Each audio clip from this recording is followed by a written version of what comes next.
Welcome to the FemiNinja Project. I am your host, Cheryl I Love, middle-aged ninja hiding in plain sight, dedicated to restoring human dignity one person at a time and helping you unleash your personal power. Discover that it's possible to look like a woman, act like a lady, move like a ninja, and think like a warrior. And remember, men are always welcome on the FemiNinja Project.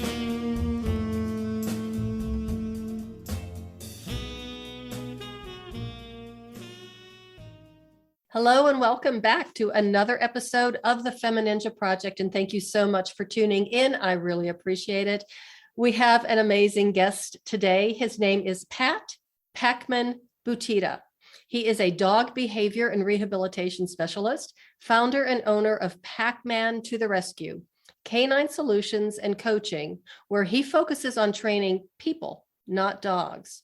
What makes Pat's story so compelling is that he was afraid of dogs for over 25 years until he decided to overcome his fear of dogs, a decision which changed his life forever.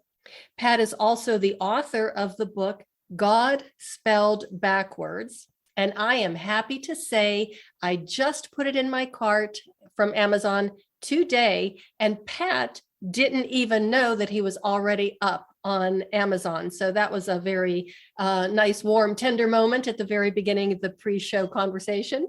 And he is also the host of the podcast, Barking for Balance. Pat, welcome to the show, and thank you so much for being here. Cheryl, thank you so much for having me. It's a pleasure and a half, let me tell you. Well, you know, I am such a devout dogaholic, and you know that because we have had this conversation before when we first met. Mm-hmm. And I'm just so fascinated that you were afraid of dogs. And now here you are, you've got this amazing business. You've got this amazing magic working with dogs. But like you said, you really don't train dogs, you train people. Yeah. And I want to just reiterate that it was not a choice to overcome my fears. It just happened. It was definitely not part of the plan. It just happened. So was it out of divine intervention or was it just out of necessity? That's what I was going to say. It was probably God that had a plan. I mean, the reason why I named the book's an autobiography. It's about my entire life from the moment I was born to kind of like how I got to this point. And the reason why I wanted to call it God Spelled Backward was because I really wanted to incorporate the word God in there somehow. And obviously the word dog. So to make a very long story short, like I operate by faith and patience, and my faith and patience is based on God. So everything that I do is that. So even like finding a career was based on the principles of faith and patience, and the faith of knowing that I was going to get the career and the path and the job that I really wanted to make me happy, fulfilled, and successful. But in the same token, I had to be patient enough to wait until everything kind of like aligned. And overcoming my fear of dogs was something that happened after something bad that happened. But without that something bad that happened, this would have happened. And that's basically me getting married. I was married for 6 months, and not the marriage was the bad part, although in that case it kind of was. But I was married for 6 months, and then I got divorced. So that kind of prompted me to get my first apartment, because in old school Sicilian tradition, you're not allowed to leave the house until you're married. And my parents are extremely, especially my father, was extremely old school Sicilian, old school traditional. So, when I had the ability to, be free at the age of 28, I kind of, I said, I can't go back. This is, I know how to be by my own. It's great. So at that point, I didn't move back, and I moved into this apartment where I was basically cornered by a bull mastiff, which if you don't know what that is, it's like 130-pound monster, and a coonhound, which was another 100+ pound dog. So they used to live downstairs from my apartment, and to get to my apartment, I had to go around into the backyard. So it was not a fun experience. And so to make a very long story short, one day they just cornered me, and I had no escape, and I was not in a good situation, but nothing happened, and I kind of realized that nothing had happened. So all of a sudden it was like, well, why exactly am I afraid? Nothing really happened. Dogs are supposed to kill me. Like what happened here? And that was like the turning point to when I stopped being afraid of dogs in altogether. But that was the first step in the plan to get me on this journey. So You did know, anything happen to you when you were younger with a dog? Did you have, were you bitten? Did you have a negative experience or anything? It was just an inherent fear that came out of nowhere. I think it was more an inherited thing. My mom is afraid of dogs till this day. My father, again, old school Sicilians, animals were never pets. Now, granted, they've grown out of that at this point.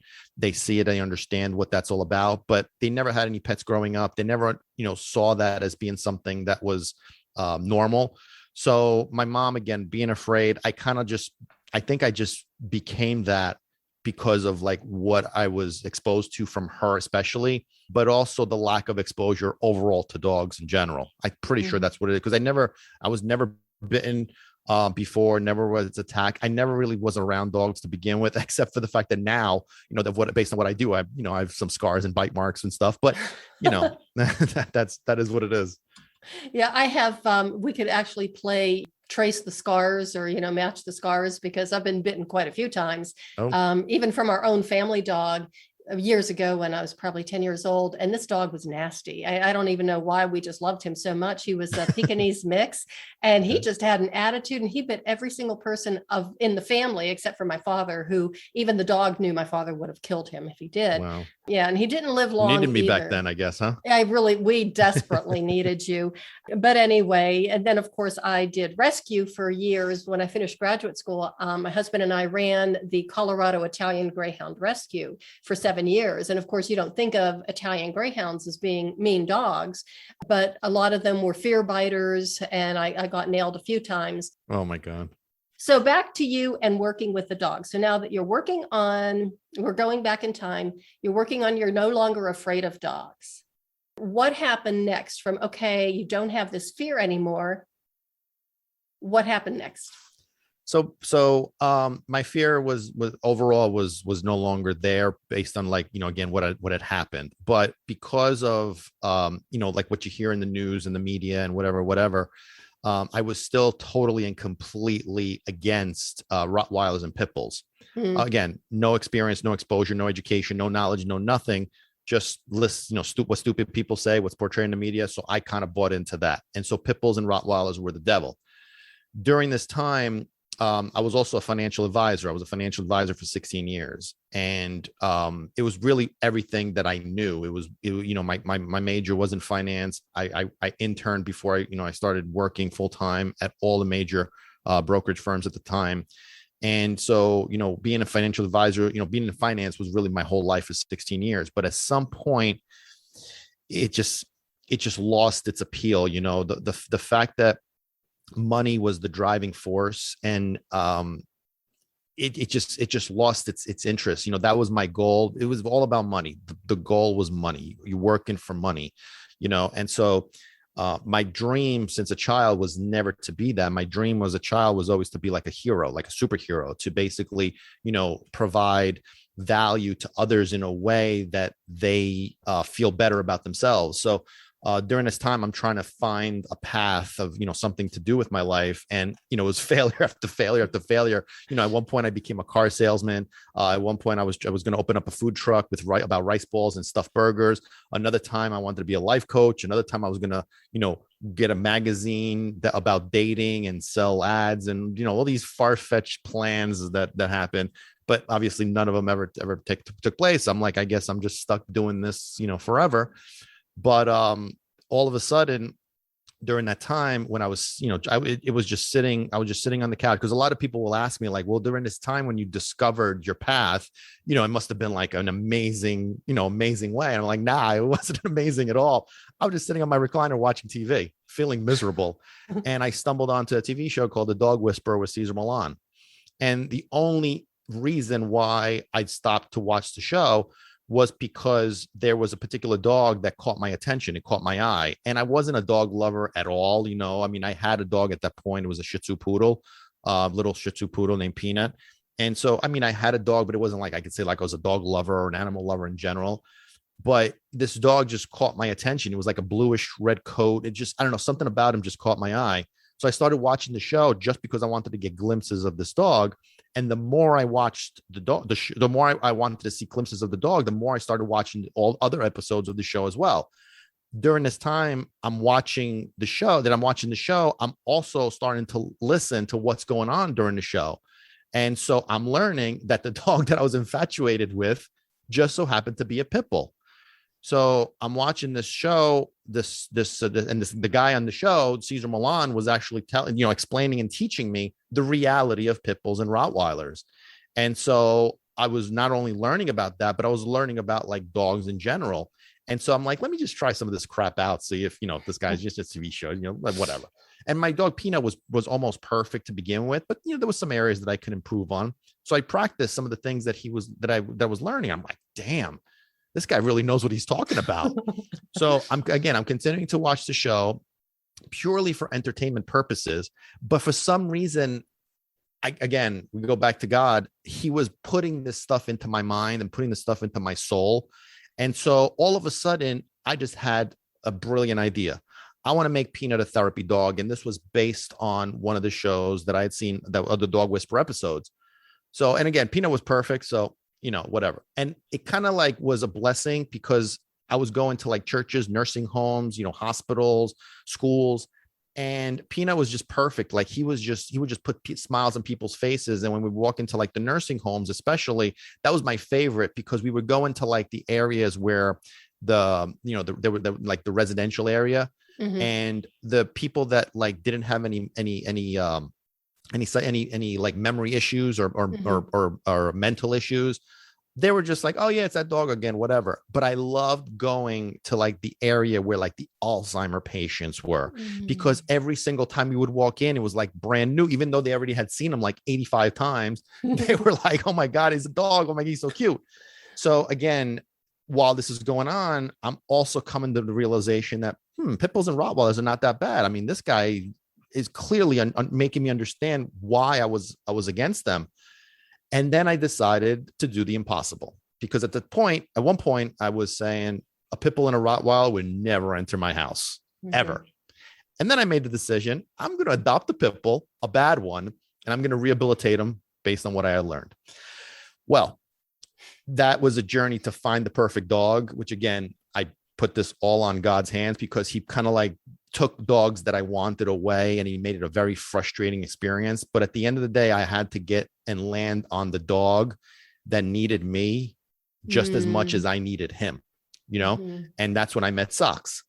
So Socks was a 10-month-old pit bull, black, and he had been returned to the shelter 3 times because of his behavioral problems. So the dog that I had gone to see originally, didn't work out, obviously. So they kind of like sold me on this one. I'm like, all right, whatever, I'll take him. I was frustrated. So at that point I was just going to take whatever, but he was considerably different than what I wanted to begin with. I had no knowledge, no experience, no anything. And I'm taking this monster home. And let me tell you, what could possibly go wrong, right? Oh, everything went wrong. Like my life was miserable. I was up at 4:00 in the morning. I was walking him 3 times a day for an hour and a half each time. Oh, he was aggressive towards people and animals. So I had to keep people and dogs. So I had to keep him away from Peanut. He would come after me. Like he was just a nightmare, and he drove me crazy. I had hired 4 dog trainers, which, were complete failures, and which now I know why, but, I won't get into that because I'm not allowed to curse. So I'm not going to get into that. But we have to, the dog training thing is a whole other story. But, he was just a nightmare, and I just couldn't handle him. And I came to the point where I realized that I can't do it. I can't do what I thought I could do. And based on everything that was happening at that point, I was going through like an emotional situation of like feeling again like a failure, like I had failed in another area, and it was just a very dejecting experience. So to make a very, very long story short, I don't want to give away, otherwise nobody's going to buy the book, but well, heck, I already bought it. So there you go. It's true. So I don't want to give too much away. I want to keep some suspense. But the whole premise was that I was making arrangements to return him back to the shelter, and I was going to be the fourth person to basically have failed him. And it was very frustrating too, because of the fact that, when I was learning the stuff that I needed to do, my techniques were perfect because I was practicing when I was analyzing them. My techniques were perfect. And I'll explain what was missing in a second. But it was very frustrating because I'm like, I failed, and I failed myself. I failed him. And I'm like, what am I supposed to do with myself here? So that morning I was making arrangements. I was on the phone in the bedroom, making arrangements with the shelter to return him. And all of a sudden he had broke out of his crate for the 30th time that day. And he was running around in circles, and like a bucking bronco, like crazy. Like he was just rattling the walls. That's how fast he was running. So he jumped onto the couch, and I'm a huge Carolina Panthers fan. So that's football. I just in case anybody knows. So, and I live in New Jersey, and I'm a native New Yorker, but yes, I'm a huge Carolina Panther fan. I got a Steve Smith jersey behind me. I have photographed memorabilia all over the place, but that's besides the point. So I have an autographed helmet that's from the entire team, which is one of my prized possessions. And at that point, it was sitting on a side table right next to the couch. So he jumped onto the couch, bashed it into the side table, and all of a sudden, I remember this till this day, I saw the whole thing falling in slow motion. And as it came down from the crash, I recognized the reason why he could not respect me, and he would just was not trusting and not respecting me at all. Because as much as my techniques were perfect, the one ingredient that I was missing, which is one of the things I preach and preach and preach about, is calm state of mind, relaxed body. Okay. You have to be calm, and you got to be relaxed. When it's time to assert yourself, you have to maintain the calmness, but adding the toughness, adding the firmness, adding the assertiveness without losing the calmness, which is the reason what, basically we have to find, the whole point of it is we have to find balance between the two. The reason why I named the podcast Barking for Balance, because of that magic word, which is balance. I didn't have that balance. I had the opposite. I was afraid. I was angry. I was frustrated. I was annoyed. That's what I was leading with. So I couldn't deal. He could not respond to me. That moment was when all those emotions were out the door. And I remember how I dealt with them. I grabbed him by the collar. I pulled him off the couch. I told him to sit down. I looked into his eyes. I said, knock it off. Just the way I'm saying it now. No frustration, no anger, just no fear, basically. Just calm and firm. And he went and he laid down on his bed. And I'm like, holy cow, what the hell? That's never happened before. And then the light bulb went on, and I realized, you have got to be kidding me. And that's the moment that I learned what was missing to get this done. And from that moment, the world changed. So I started working with him, and he just completely became a different dog, to the point where I brought him back to the shelter to show him off, because I had told them originally, based on Peanut being a therapy dog, I wanted him to be a therapy dog too, because of the fact that, I wanted people to see that the stigma of pit bulls was just not true. And I told them, I was like, I'm going to make him a therapy dog. And they laughed and they laughed. Oh, yeah, blah, blah, blah. That's what they said to me. So I brought him in, and I showed him the certification of him being a therapy dog. They were like, you have got to be kidding me. Socks, a therapy dog? They were like in shock. So they wanted me to bring him in more, repeatedly, because they wanted to see him and to use him as an example to people, that just because you have a bad dog doesn't mean that you can't turn it around. You just need the right knowledge to get it done, but they also wanted me as well, because I was the one that got it done. And so again, to make a very long story short, my hobby became working at the shelter. And before I knew it, the hobby took over my life. And I had to make a decision, because, the job that was supposed to make me the money was basically not even, not around anymore, and I wasn't really focused on it, because I was doing this 7 days a week for free. I was going to people's houses. I mean, I was doing this for free. Yeah. And so somebody said to me, why don't you give this a shot? I mean, you seem to be good at it. You love it. why don't you try it out? I'm like, nah. And then all of a sudden came to the crossroads. God said, it's time. And that was it. And here we are What today, what a, September 16th, 2014. what an incredible story. And I love the fact that you said you wanted to be the superhero. And so for my listeners, when you do go to Pat's website and check it out, he's basically in a cartoon character as a superhero. And you know what? After listening to that story, you are a superhero. And I have appreciate got it. to really thank you so much. And for taking the time to figure it out, because as far as I'm concerned, there's no such thing as a bad dog, Nope. just bad owners. And Either you know, bad owners or unknowledgeable owners. That's what I've learned to add to that. right, right. And I know, I mean, we have one Italian Greyhound right now that was a rescue. I mean, we didn't rescue it. We retired from rescue quite a few years ago, but we got him. He was 10 years old at the time, and he had been in rescue for, I think, 2.5 years. He had been adopted out a couple of times and immediately came back, the whole 9 yards. And my one Italian Greyhound had died, so I was down to just one dog, and that's just not acceptable for me. And I knew this. I had met this dog at a playathon, and he was just so sweet. He would sit on my lap, and I said, I want this dog so much. So, told the rescue person I want to adopt him, and she says, you need to know a few things about him. And I'm like, she told me all of his idiosyncrasies, and I said, it's okay. I can handle anything. And I got to tell you, out of all the dogs we've rescued, we've had probably a little over 100 dogs go through the rescue, which happened to be my house.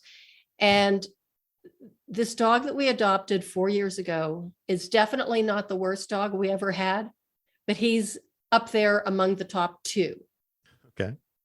And I can just see it when we get frustrated with him. And I can see it just exacerbates the dog's bad behavior. But if I just, talk to him nice and softly, or I just say no, he would drop to his knees. Well, the reason why that is, which is, and I'm not going to get into it because, like I said, I get really aggravated when it comes to like the dog training world.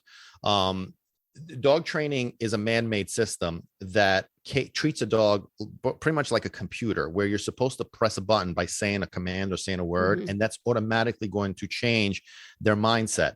It doesn't work that way, because dogs don't do misbehaviors, even like something as basic as like jumping on you, biting, nibbling, like basic barking, stuff like that is all based on state of mind. So you can't turn off the state of mind. It's like saying, to somebody, by saying a word, like you're hypnotizing them. You say a word and it changes their emotional state. It's just not possible. Just does not work that way. So dog training teaches a dog to perform certain actions, sitting, staying, laying down, healing, that kind of stuff. But it's all done based on like a trick. And when you're trying to address behavioral issues, dog training does nothing more than create the illusion that you're fixing the problem. Like such as, for example, if you have your dog that's trying to, attack a dog that's across the street, and dog training was like, throw hot dogs on the floor, and the dog leap the hot dogs off the floor as the other dog is walking by. And the person's like, oh my God, that's incredible. Usually he's like dragging me down the street. But as soon as your dog is done with the hot dogs, he's looking for that dog, not to mention that you just rewarded that behavior / you nurtured that state of mind. So it doesn't eliminate the problem. The problem is always there. It makes it worse over time. You know what I mean? And that's what's frustrating about those principles. And that's why I love, the principles that I learned from Cesar Millan, was because it's not just dog driven, it's human driven. When we take the dog side of it and we take the human side of it, my job is really to focus on the dog portion of it, right? So, I'm sorry, the human portion of it. So by focusing on the human portion, we're inspiring humans, right? And as much as, people get into the business because they're dog lovers, that's all well and good. But at the end of the day, people are the ones that bring the dog in. So if they're not educated, if they don't know what to do, when to do it, and how to be, it's a lost cause, and having a dog, in my personal opinion, is a relationship. It's like a husband-wife relationship. So dog has a specific needs, human has specific needs. And 99.999% of the time, the dog is fulfilling the human's needs, but the human's not fulfilling the dog's needs. So it's a one-sided relationship. Not to mention, and you talked about, Italian Greyhounds, there's specific, qualities that each breed has, but overall it's a dog that then has specific, qualities as a breed. But then there's also individual qualities for that individual dog. It's like saying all women are the same or all men are the same. That's just not how it is, So my job here is, and why I love it, is because I really want to open up people's eyes to recognize that if you want a dog, your dog has needs that need to be fulfilled by you. Otherwise, then you're just getting them just to get them, and that's whatever. Yeah. Get a cat instead, because the cat doesn't care. Exactly. Even like people that send their dogs to like board and train facility kind of concepts, where I just don't get, like, how do you, I don't get it. And most of the time those dogs return back and they know how to perform those tricks. I have people that contact me about this crap and I'm like, nah, I don't do that stuff.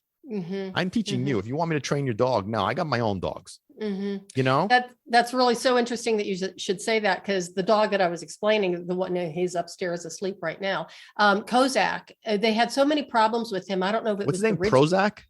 No, Kozak. Oh, Kozak. Okay. But okay. So since you mentioned that, when I did adopt him, he was on Prozac, and I'm just going, and it was Prozac, and there was something else he was on too. So it was like two or three different anti-anxiety medications. And I'm like, wait a minute, this is not going to work. We need to wean him off of it, which we did. Good. And, it didn't make his behavior any worse. I mean, exactly. And it didn't make it any better, didn't make it any worse. And it was like, why are we pumping chemicals into this poor little dog? But I don't know if it was his original owner or maybe even rescue, but they sent him to, I don't know exactly what the program is called, but it's jail, where they take dogs and they give them to prisoners to take care of for like 6 weeks. Okay. So they can train the dogs, and the prisoners get a lot out of it and the dogs get a lot out of it too. But okay. I couldn't imagine, and I think they even spend the night there and stuff, but imagine, Italian Greyhounds are pretty high strung, and I couldn't imagine an Italian Greyhound in a prison for 6 weeks or so, sleeping there with all the noises and everything. Well, and maybe they had like a program where there was like physical stimulation, mental activities, that kind of thing. It could have been, but he did come out. He knew a lot of tricks. And they were showing me, look, he can dance. He can do this. He can, we'll shoot you. You play dead. He could do all of that stuff. But the poor dog was just a mess. He was just a maniac. But that's you see, you're proving my point right there, because dog training teaches just that. It doesn't address the mind. It doesn't address the reason why dogs feel and behave a certain way. You know what I mean? They're not aggressive, and that's another problem, is that if we don't understand, because my focus is really twofold. There's other areas that I focus on as well. But the two main things is I teach people about the psychology of the dog, because the brain of a dog is different than the brain of a human. And I also teach them how to communicate dog language, because dog language is completely different than human language. So not only do we need to learn how to communicate to them, but we also need to understand what they're communicating back to us, right? And there's obviously other areas, establishing schedules, rituals, routine, process, procedures, how to establish a hierarchy of authority, how to establish direction, boundaries, limits. But the first two are really the cornerstone to get this done, because again, it's a relationship. A human dog relationship is a relationship. And in a way, all other animals, they also have different needs that need to be addressed. Like I have a zoo, I have 2 dogs. I have an African gray parrot, and I have a tortoise. Okay. They're all needing different things. Yes, I have a zoo. They all need different things. The guy that used to be like completely against animals, and now he's got a zoo. I know. Don't get me started. but I'm probably going to be bringing in a cat soon. Oh, yay! Yay. One of the feral cats is coming in the house pretty soon. So, and everybody gets along. I've had cats in here before. I used to foster cats. Everybody gets along. There's never been an incident. You know what I mean? They're all in the same household. They're all together. And I know that parrots develop behavioral issues. They develop psychological issues. Cats, same thing. And the reason why is because we don't fulfill their instincts and needs as to what they are. We don't respect from the dog side of it what I call their dogness. We don't Mhm. respect their dogness. You know, we treat them more like humans. We treat them more like babies. We treat them more like Mhm. toys. You know, we need to respect their dogness because they always do their job for us. But at one point, do we do something for them? You know, Mhm. again, marriage, a relationship, it's just two-way street. Mhm. You know what I mean? So now, and I love the fact that you're talking about the doggy psychology and their brain and their mindset basically is what it is. Mhm. Now, I think I already know the answer, but I'm going to ask this anyway. Do dogs have emotions? Absolutely. Mm-hmm. They definitely have emotions, and those emotions are the trigger to the reason why people try to fix the behavior. So, for example, I'm sorry, to the behaviors that people are trying to fix. For example, if you're taking something as basic as, like, you know, you walk in the door and your dog's jumping on you, the reason why your dog's jumping on you is because they're excited. Now, again, traditional dog training concepts is to address them, to make them stop the jumping itself. So you want their butt on the ground, so this way they're not jumping, and then you reward that. But the problem is twofold. The first problem is that the reason why they're jumping is they're looking, there's two reasons why they're jumping. The first one is because they're in an excited state. Mm-hmm. Person walks through the big rectangle, we get excited. Okay. The second thing is that we have taught them that what they want is our attention, our affection. So if we walk in and we give that to them when they're in an excited state, what we're telling them is that we want them to be excited, and we're going to reward and nurture that with affection and attention, right? And when that takes place, you're telling your dog automatically that because dogs are dogs, they're going to give you more of what you ask for. Now, if you're not creating that scenario of calmness when people walk through the big rectangle, when other people walk in that they're not used to, family, friends, strangers, whatever, they're going to be jumping all over them with 3 times more excitement because it's like, hey, this is a new person. You know what I mean? But when we address the state of mind and either correct it or reward it, that's really where we get the result, the long-term result, where we don't have to, have cookies hanging from the door for the rest of their lives. Because that's, again, goes back to what I was saying before, it covers up the problem. It doesn't fix the problem. And I know people will always say, well, I did, the treats and it worked. I don't know, because I would want to see it personally to see if it actually did work, or if the dog is still excited, but maybe they're not jumping on you because you're doing something different, or maybe they still are, you just don't care anymore. So there, everybody has a different way of seeing it.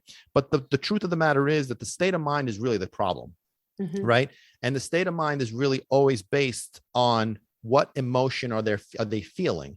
So if they are nervous, for example, and now they're, biting somebody coming in the door, well, it's like, well, the dog's aggressive. Well, we have to backtrack and say, well, hold on a second. Why is he biting somebody coming through the door? And when we look at it and we ask the question of, well, do you spoil this dog? Yeah, we treat him like a baby. Okay. Do you establish and enforce directions, boundaries, and limits? Nah, we just let him do whatever he wants. Well, unfortunately, again, because dogs are different than humans, dogs require somebody to be in control, somebody to tell them what to do, when to do, and how to do it, somebody to be the protector, the provider. In the absence of that, they become that. They take over that role. So now, as soon as somebody, comes to the door, I guess I gotta, let this person know that this is my house and these are my people. So I have to go on the offensive. I'm terrified. I'm not sure if I need to do, I don't really want to do this, but I have no choice. You know what I'm saying? And that's where it goes down the wrong path, because as soon as you establish that direction, you don't need to protect me. I'm here to protect you. You know what I mean? That's why, smaller dogs, they say, they act up more. They're more aggressive. There's a reason for that. It's because we don't address things the same way that we would for a bigger dog. Because if a little dog bites, what's the big deal? Yeah. If a little dog's jumping all over you, not a problem. You see a little dog, you automatically think a child, like a baby. So look at you, cute. You're so cute. I just want to squeeze you. You know what I mean? But yes, that does not do justice for what they actually are trying for you to, what they're actually trying to get out of you. You know what I mean? Like the way that we introduce ourselves to dogs is a problem too, because what we're taught is to stick our hand in their face. Yeah. A more stupid thing you cannot do. You know, that's an invasion of space. I want you to think about somebody that you're, sticking their hand in your face and you don't even know who they are. You know what I mean? Let them come to you. Don't try to force that relationship. Don't try to force that trust, especially with the dog who is telling you and showing you, I don't know about you. I'm not sure about you. It's okay. It's okay. Come on. I'm not going to hurt you. And you continue to move forward when this dog is telling you, listen, I'm telling you, I'm not comfortable with this. It's okay. No, don't worry. It's okay. You know what I mean? You're trying to force the trust. The trust cannot be forced. Let it evolve. Let that dog realize you're cool. You don't mean any harm. And the way to do that is by letting him figure it out. You know what I mean? I love the fact that even like if we're hiking or we're going someplace and there's a dog, I'm kind of like a dog magnet. My husband even accused me sometimes of stuffing like bacon in my pockets or whatever. Do you? No, I don't. I would consider it though. But yeah, I mean, it's really funny because it's like dogs love me. They know, they can tell my energy from a mile away. And everyone's, right. And I'll never forget. Go ahead. I'm sorry. No, go ahead, please. Well, I was at, and this was years ago. And we were at, I was with a couple of girlfriends and we were at the ballet. We were seeing Swan Lake. And believe it or not, they actually had, what I think is the stupidest thing they could have done. They actually had like two borzois, come across stage, and it was part of the performance, which is like, what a stupid thing to do. The bright lights, the dark audience, but whatever. So they were walking them across the stage and one stopped, turned his head, looked into the audience and looked directly at me. And my girlfriend just looked at me and was like, oh my God, I would bacon. That's all I have to do. I think maybe I'm going to create a cologne, bacon perfume. Ooh. Yeah, but you will attract the wrong kind of crowd. Yeah, that's true. That's true. Yeah. So I guess I'll just go with my natural, animal magnetism, whatever the heck it is. Your energy is key. And you use that word energy, and that's really the foundation. I always tell everybody 95% of the battle when it comes to dogs is your emotional state of mind, your energy. That's really what dogs feed off of. That's really what dogs look for. That's really why they smell. They're smelling the energy of a person, the energy of another. Like, when you see like dogs like communicating with each other, at least dogs that are, properly balanced, properly behaved, you just see a different, and you're just looking at him like, he's acting a little weird. He doesn't do this normally. Yeah, because he's sensing something on the other end and he's reacting to that. You know what I mean? Where we just don't even think that because we're more ears and eyes driven. Yeah. Where they're nose driven. So they're smelling for a purpose. They're not smelling to see like what kind of cologne you're wearing or when the last time you took a shower was, or whether you actually do have bacon in your pockets. You know what I mean? That's not what they're doing here. Well, and even going back to that point, I think anytime I see a dog, it's ridiculous because it's like I've never seen a dog before. As soon as I see a dog, I must be, have this rush of, chemicals through my body or whatever that gives off this scent, because it's just all of a sudden I can be in the worst mood ever. And I walk, see a dog and it's just, okay, I'm all right now. Exactly. But you see what I'm talking about though? Yeah. The dog provides you something that you need to change your state of mind from negative to positive. We don't do that for them. We either nurture it, because also sympathy, when we feel bad, listen, I've dealt with cases that would make you cry, and I'm not even going to bring that up. Okay. But the bottom line is that I can't feel sorry for those dogs for one simple reason. They're not in that situation anymore. I need to fix the damage that was caused by that. And when you are sympathizing, when you're feeling sorry, you're basically keeping them in the past. They're trying to move forward and you're keeping them in that past. So it makes you feel good, but it doesn't do anything. Well, he's afraid this is how it's going to be forever. No, it's not. If you change your ways and your approach and you get out of your own shoes and you cater the dog, don't worry about you and just worry about the dog. Again, just like we were talking about before, a relationship, a marriage. Don't worry about you. Worry about them. 100% on them. All of a sudden you see miracles happen. And I know it firsthand. You know what I mean? I know it firsthand how not only with clients, but even with my own personal life.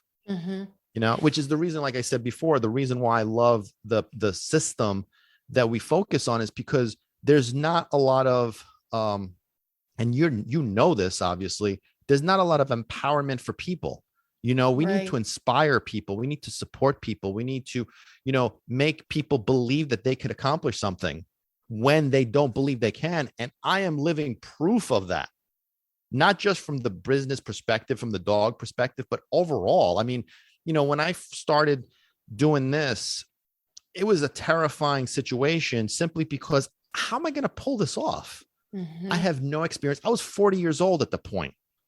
My whole world was financial services. How am I going to pull this off? But Mhm. I had divine intervention. I knew that it could happen. I just had to be patient and let it evolve. But if you don't have that mindset, you need a support system that's going to lift you up when the chips are down. You need somebody or something or some whatever that's going to, snap you out of it and bring you into a different mindset. Mhm. Otherwise, you're going to be wallowing in that misery, because misery is misery sucks. Yeah, it Misery, does. once it grabs a hold of your ass, it's just going to bring you in and you can't break out of that. I couldn't have put that, said it better myself. That's a great way of putting it. Yeah. And that's really the reason why, when it comes to like people and dogs, a lot of times my job is to make them feel more empowered. you Mhm. know Unfortunately, there are some things that need to be done, and if that doesn't become, a balance of everything, right, then you're not going to get the results. I can empower you all I want, but if you're not changing your methodologies, if you're not changing your approach, nothing's going to be different. I'm going to be pumping you up every single week, and after a while I'm just like, all right, enough. Are you just Mhm. looking for attention? Because Mhm. that's really what ends up being, is some people just want that attention, just want to just make me feel good for today, and then tomorrow I'll be miserable again. You know what I Hmm. mean? Yep. So, but the ones that really need that help, the ones that really are looking to get out of that quicksand of misery, Mhm. that's the ones that really benefit from somebody who, doesn't continue to push them down and let them continue to be miserable. Much like when people have dogs that have psychological problems, they either live with it, or they Mhm. tolerate it, or they just completely eliminate it by getting rid of the dog, by bringing them back or putting them down or Yeah. whatever. Oh. And there's ways to do that. Mhm. There's possibilities. I'm living proof. Mhm. I teach exactly what I practice. I'm sorry, I Mhm. preach exactly what I practice. Mhm. I have to add this, and this goes way back to the beginning of our conversation when you were talking about, your failures and, trying all different things. And that I thought it was so funny that you said you even thought about being a life coach. And I thought that's so ironic that you wanted to be a life coach when your life was such a mess and such a wreck at the time. But basically, that's what you have turned into, is a life coach. I've been called a psychologist on numerous occasions, maybe a psychologist, maybe a psychiatrist too, but I can't prescribe medication. Oh. But on numerous occasions, because that's exactly what I do. It's always been what I've loved to do, is to teach, inspire, and entertain. It's what I've Mhm. always loved. Even Mhm. back, before after I overcame my shyness and insecurity and stuff. But it's always been my dream, is to be like yeah, that's a whole other Yeah, story. I know. Yeah, okay. I'm just having a hard time wrapping my head around you being shy and Yeah. what was the other thing you said? Shy and Insecure. insecure. Yeah. Well, I think you have managed to overcome that. Yeah, I mean, I moved to Italy when I was 10 years old, and then at 17 I moved back to America. So I think that kind of like, slowed me down a little bit. But if you would have seen me in Mhm. high school, in fact, the people that knew me in high school here in America, they don't recognize me anymore, because I'm not the same person, not even close to that person. You know what I mean? And it's a constant evolution, which I'm really pleased about. So like when I started doing this, the easiest thing for me to do was to kind of get stuck in doing the same thing, just working with people and Mhm. just going to people's houses and working with their dogs and teaching them. But I really wanted to take this on a more macro scale, Mhm. and this, again, you're kind of like in the same position as I am when it comes to this, which is, the teaching, inspiring, and all that kind of good stuff. But I wanted to take it on a more macro level than just a couple of people that I could get my hands around. So, not being very technologically savvy, I wanted to, figure out what I could do to get the message out and to help more and more people, not Mhm. just in my immediate area, but all over the world, just from the inspiration standpoint, and obviously with the knowledge standpoint as well, but more importantly, just to get them off their asses. Mhm. Even if it says not dog related at all, you know what I mean? If Mhm. it's not dog Yep. related at all, it's not, whatever it takes.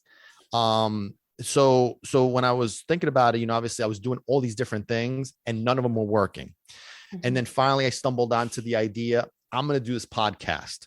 And I don't even know what the hell is a podcast. I didn't even know what the podcast was, So I had to like find out from people, and I'm talking to my nieces and nephews. What the hell is this podcast thing? Oh, people talk about what? I don't know.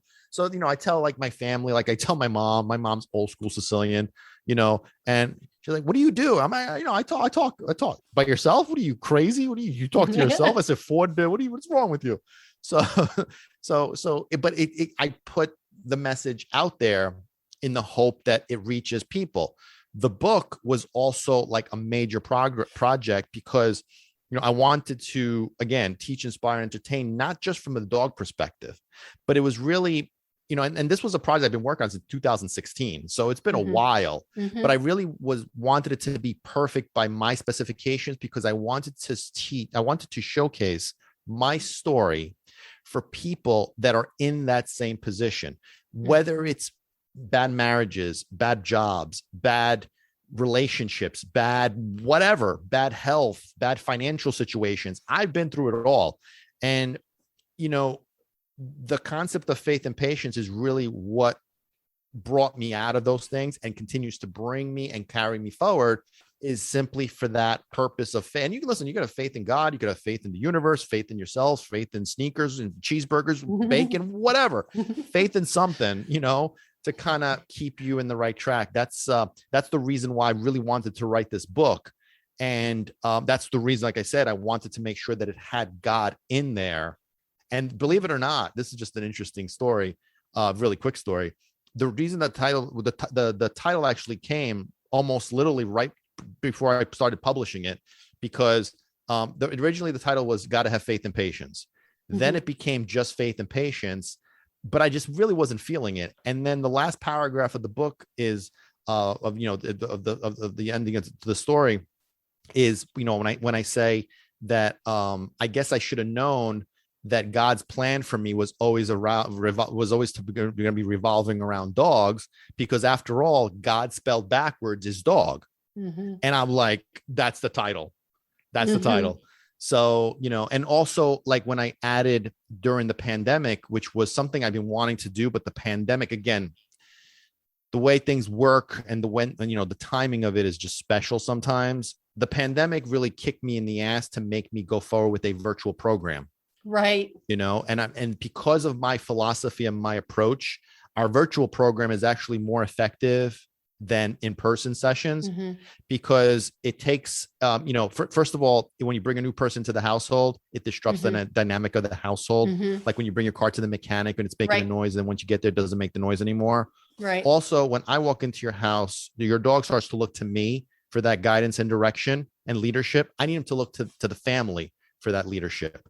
Also, anything that I would be doing and how I'm doing things, the family would need to be the same way and do the same things in order to get those long-term results. You know what I mean? Because I could work with the dog. I could showcase how wonderful I am, videotape myself and put it on Facebook and Instagram and say, look how great this guy is. But at the end of the day, people need to learn how to do that. And again, 95% of it is not technique driven. It's psychological driven, human and dog. So by doing the virtual program, we're also not only able to get the message out there, again, trying to globalize this, so to speak, but it also, especially during the pandemic, it's a fraction of the cost of in-person sessions. So it's a no-brainer, just as effective, a fraction of the cost, it's a no-brainer. And we actually have clients in Germany now and clients in California, Las Vegas. We're expanding quite a bit because of it, because it just works. And the concept of teaching, inspiring, entertaining is like this whole big puzzle that honestly, and it kind of gets me a little emotional, but it's honestly what I feel is needed for people to be able to make sure that their dogs are happy, fulfilled, and well-behaved. Well, thanks for bringing that up, because I wanted to make sure that our audience does know, because as they've been listening to you, they're probably looking at their own dogs going, boy, I sure could use this guy's help. So that you do, you are working with people online, and that is actually really growing. So that's fantastic. I'm really glad to. And I mean, I literally have people in my same town that picked the virtual program over the in-person sessions. you know? Well, it makes so much more sense, especially because, like you said, you're bringing in another person into the dog's, environment, and the energy shifts. And I think that would even be a little bit more disruptive or confusing for the dog. Like, who's in charge here? Mhm. And And it's it's not like, oh, uncommon for like, it was great. And then as soon as you left, we went back to normal. Well, of course, because well, at yeah. that point, your dog had somebody to look to, somebody to tell him what to do, when to do it, and how to do it in the way that makes sense. But if you can't do it, then it's pointless. That's one of the problems with the dog training mentality is the dog training mentality is very hands-on with your dog to teach specific things, but it never teaches the owner how to give the dog, again, what they want, need, and desire as Mhm. dogs. So now tell us about the podcast. The Now that now podcast that called you have now that you have figured out what a podcast is, and I have my own personal story of growing pains with the podcast too. I had no idea what a podcast was or why I would ever possibly want one, and I kind of fell into it. So I understand. I love hearing somebody else's story like that. Yeah, no, it was at first it became like a talk show. So I had, it was one person that we were working with who was actually a client, didn't work out. And then it was a rescue affiliate of mine that we started doing it together. And she and I were kind of like go back and forth. It was a Zoom system, Mm-hmm. we were like side by side, and it was like basically like a talk show type concept. Mm-hmm. And it was something about it wasn't accomplishing what I wanted it to accomplish. It was, again, the concept behind it is threefold. It's to teach, Mm-hmm. inspire, and entertain. That's really the pillars behind it. I didn't feel like it was doing that. So I had to take a step back, and then I realized this whole podcasting concept. Now, when I first decided to shoot the first one, this is the first year that we've been doing it. So January 1st was the actual kickoff day. I think it was actually January 1st was the first episode. I could go back and look at the previous podcast that I was shooting, and I was awkward, unsure. It was just, I was so uncomfortable. Like I was just, I can't, I don't even want to think about how awful I Mm-hmm. was, because I can't even go back and look at them. That's how bad it were. But then, as I'm doing these on a consistent basis, a weekly basis, all of a sudden, like I came out of my shell, and Mm-hmm. I talk about dogs. Obviously, I teach about dogs. I talk about inspiring stories about my own life, something that kind of like will tie in with dogs, some stuff that doesn't even tie in with dogs. I talk about funny stories. I talk Mm-hmm. about funny stuff. I talk about like the debate between sauce and gravy. I say things just that are ridiculous. How I became a Carolina Panther fan. I speak Sicilian in it, Oh, so wow. yeah. So it's just, it's my own personality that's starting to come out finally, Mm-hmm. and it's starting to accomplish the goal of teaching, inspiring, entertaining. But I also wanted this platform to be a gap filler, as I call Mm-hmm. it, between between for clients, Mm-hmm. Right. so like, I have my sessions with my clients, and then the podcast is there to kind of, as they're getting deflated, if they're trying to understand some stuff, the podcast is there to kind of lift them back up. Mm-hmm. You know what I mean? Just to make them laugh. Mm-hmm. There's ridiculous stuff that I've done, that I've seen, just stupid stuff, but it's, again, teaching, inspiring, entertaining. That's what it's Mm-hmm. about. Well, You now know? you have certainly inspired me to go back and watch your first few episodes. Oh, Lord. No, because I mean, I'm cracking up because, of course, I have not done, video. I just post the audio. But if I go back and I listen to some of my first episodes, they make my ears bleed. It's just, I mean, they are so cringeworthy Yep. that, yeah, but you got to start somewhere, and Mm-hmm. yeah. One of So, the things that I tell people a lot, even like when I'm with clients, is when you're doing something for the first time, mhm, it's always difficult. And I know mhm. personally that when I've done something for the first time, and I've done a lot of things for the first time, there's a lot of times when I just want to throw in the towel. There's a lot of Mhm, times when I just want to just give it up, because mhm. it's just too hard. It's too complicated. But once you get in the groove, it's a piece of cake. You just have to push through that comfort zone. And unfortunately, I feel, and this is the reason why I do these things, again, the book and the podcast and whatnot, is because if you don't quit, and you just keep fighting, and you just keep fighting, and you just keep fighting, eventually you come out of it and you realize, wow, thank God I didn't stop, because now this is the promised land. But you don't know henceforth why it's about faith and patience, is you don't know when you're going to get to that point. So, for me, knowing that if I want to do something or I want to accomplish something, I know it's going to happen. Even if I have to, take a detour and do something different, but eventually I'm going to get to the point of accomplishing exactly what it is I want to accomplish. Maybe not necessarily how I expected it or wanted it, maybe in a different way, maybe not in the time that I wanted it, but it's going to get there. The key is, again, the second component, which is the patience part of it, which is just to continue to be patient and press forward and continue to move forward and move forward. Obstacles, blast through them, continue to blast through them, because that's going to be part of it, just continue and continue and continue. When I first started doing the dog stuff, for example, I had to design a website. I had to design brochures. I did this all myself. I was on the computer and I created my own website. Me, Mr. Technological Idiot, who didn't know what Netflix was. I'm still not exactly sure what the hell that is, but still, So let's talk again, going back to some of the things that, you've done for the first time and everything, and awkward and blah, blah, blah. What was it like when you saw your book in print and you held your book in your hands for the first time? I can't even describe it, because I actually shot a video that I have to post on social media. I wanted to just open it and then shoot a video afterwards, but I'm like, you know what? I want it to be genuine. And I really don't like the video because I look corny in it, but it's real. It's the emotions were real. And, the just holding my life story, because the book is an autobiography. I don't know if I mentioned this, but it's an autobiography from the moment I was born to how I came to become the Packman and started working with dogs. And my whole life is in there. There's stuff that very few people know. There's stuff that nobody knows. And there's certain things in there that I was debating whether I wanted them to be in there. And then because of the purpose of why I wrote this to begin with, I decided that I needed to be in there. But at the end of the day, to not only hold my whole life in my hands, but to recognize that me, Pat Buttitta, wrote a book.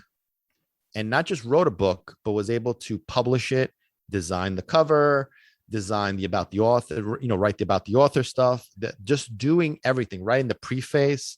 It still baffles me that I'm even capable of doing that. And that I was capable of doing that. I know that everybody can write a book. I get it. But in a way, anybody can do a lot of things, but not everybody does, and me personally, knowing how I was, where I came from, and doing this, and now having my whole life, who's going to be, technically the whole world can know about my whole life, including my family and my friends. It's weird. It was weird, but it was a major accomplishment that since 2016. And there was times when I'm like, this is not going to happen. I don't want to do this anymore. It's becoming too complicated. Maybe I can't. This is part of the battle, and finished product is now complete. It's done. We have reached the end zone. Touchdown. And it's on Amazon, and you saw it for the first time today. Thanks. I'm really glad that you said it, because the fact that you told me about it, I thought this was going to be in like 6 to 8 weeks. That's what I was told. And then when you brought it up, like, yeah, I just put it in my cart on Amazon today. I'm like, wait, what? So, I really, it's really, I'm getting a little emotional, but it's a really special moment for me to be able to share that with you, and for you to share this with me. And I'm honored and privileged to be on your podcast for the first time, and for you to be the first person literally to have this book. It seems like, unless somebody else knows about it too, I'm not sure, but for you to be the first person, it just goes to show how, maybe there was a reason why, God put you and I together and made certain things happen. So I'm really honored to not only be on your podcast, but also for you to be the first person to get hands on the book. Oh, well, thank you. Well, the truth is I stalked you. Hey, listen, You know, I'm a Whatever. ninja. I stalk people, but I saw your profile on Podmatch and it was like, I need to get to know this guy. And so, yeah, we had a very lengthy phone conversation and the rest, as they say, is history. So, Definitely. It was an honor yeah. and a pleasure. Well, what I really would like for you to do is just let the listeners know how they can find you.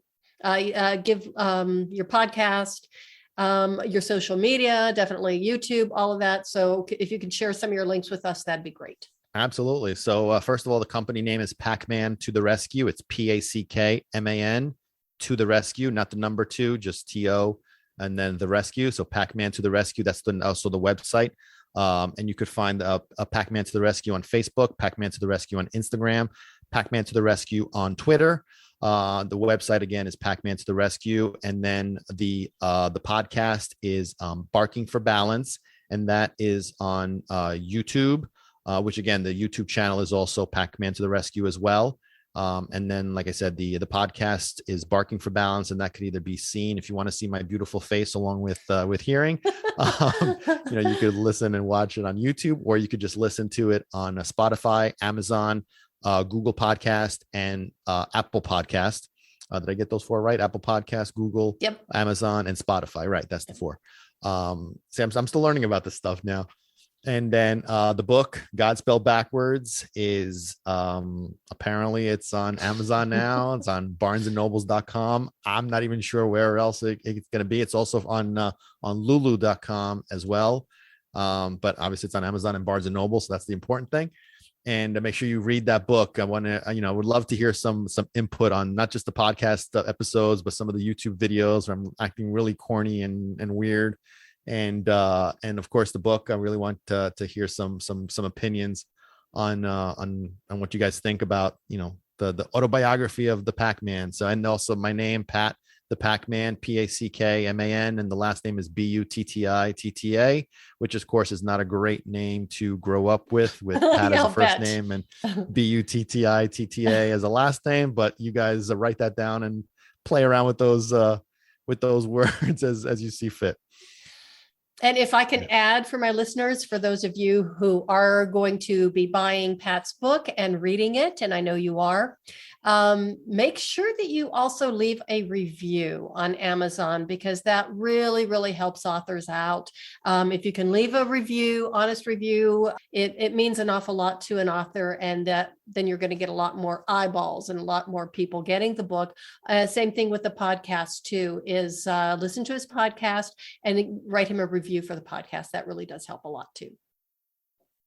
Please try not to be too harsh though. Everybody be nice. It's just so, especially when it's something like a memoir or your life story, because there is a lot of my life story in my first book, but it's pretty benign, but there's a lot of stuff in the second book that's like a lot of people don't know. Your life story in the second book? Yeah. Is the second book like an autobiography, like a memoir kind of thing? Yeah, kind Which of. I'm not sure what the difference between the two is, a memoir and autobiography. So I just call mine an autobiography. I think it's pretty much the same thing. What do I know? Am I a writer? I don't know. But apparently, you got two books, so you're damn right you're a writer. I'm working on like two more too. But there you go. So you're all sorts of good stuff. And by the way, guys, I don't know if you are listening to this podcast, and I'm going to have Cheryl mention her name, her podcast name, and her links too, because you guys have to subscribe to this thing here. If you have not done so, what are you waiting for? What are you waiting for? Have you bought her book? This woman is amazing. Amazing. Aww. I haven't even known her for so long. She is amazing. And she's not paying me to say that. Just want to say that. So subscribe to that podcast. Okay. And if you haven't, come on, speed it up. The book, buy her book. You hear me? Buy that damn book. Okay, good. And the second one is The Reluctant Ninja: How a Middle-Aged Princess Became a Warrior Queen. So it's about chronicling my journey into martial arts, how I got into it at the tender young age of 47. And there's a lot of gnarly stuff in there. And it's like, when you're writing a book like that, and a book like the one you just wrote, it's almost like I describe it as just stripping yourself naked and walking down the street. Wow. And it's like, what could possibly go wrong? But yeah, it's pretty, when you're putting yourself out there, it's it's tough. That's It's very inspiring, though. I vulnerable. mean, come on, that's inspiring. And what's the name of the first book? Forever Fit and Flexible, feeling fabulous at 50 and beyond. And that's like So- like an autobiography, or is that like an instructional book? It's more of an instructional book. It's kind of like it is about fitness over 50, but it's not here, use these weights, do these exercises, blah, blah, blah, blah, blah, something that everybody else has been doing. But it's more specific for people in their 40s and 50s, all the way up, through their 80s, of how to be able to keep your joints healthy, your muscles strong, without killing yourself. And it's a lot about mindset. It's a lot Men about and women, or just women? Oh, no, men and women. Men, Yeah. women, okay. Yeah. Yep. Well, I'm going to be buying both of them books too. You know what I mean? Because men are people too. Damn right. Damn right. Okay. Well, Pat, this has been so delightful. Thank you so much for being on the show. I really appreciate it. And I would love for you to come back anytime. Cheryl, it's been an honor. And I thank you so, so, so much for having me on here and for being my friend. Yeah. Well, you can never have enough friends or too many friends, and especially ones that love dogs. Yeah, that's all right. So everybody, thank you so much for listening. I really appreciate you. And just remember to dog is God spelled backwards. And I don't know, I think there's nothing like a dog, the love of a dog and what they bring into our lives. So when you get one, you might want to check out some of Pat's, check out his book, check out his website. Definitely listen to some of his YouTube. And, you might want to have him consult with him and have him help you train your problem dog, because they are such gifts from God. And I really believe that. Remember, guys, it's about training people, not training dogs. There you go. And that is the way of the FemiNinja.